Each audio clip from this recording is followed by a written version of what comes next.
Pumpkin producers in Michigan are expecting an average crop after one of the wettest springs on record delayed planting.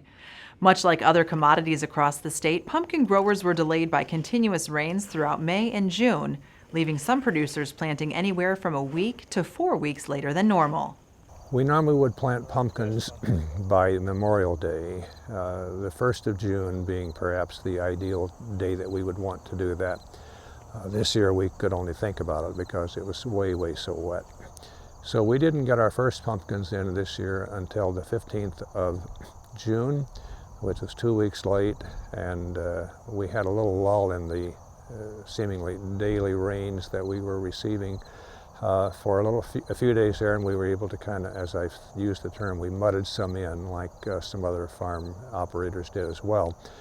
However, the rains had not stopped yet by that point, and so for the next couple of, I think the next 10 days, we had some areas that flooded repeatedly. So we were trying to get those areas planted as quickly as we could, but it was simply too wet.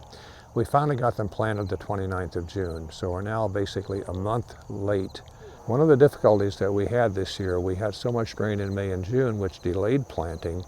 We get to July and August, and the rain faucet was turned off, and we simply had very little rain here in July and August.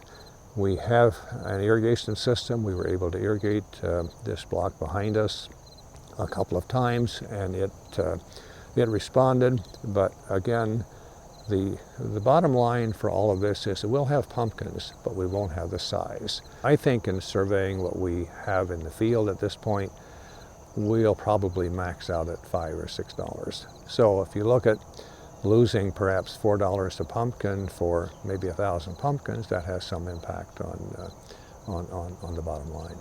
It was a tale of 2 Augusts, really. In Mason, where Tannenbaum Farms is located, the month of August was dry. But in Ottawa Lake, home to Gust Brothers Pumpkin Farm, it wasn't. With the pumpkin crop, August rain is very key. You know, pumpkins really generally like dry feet, we say, and they need just some timely rains in August. This year we did, down here in the southeast part of Lenawee County, we did have some timely rains.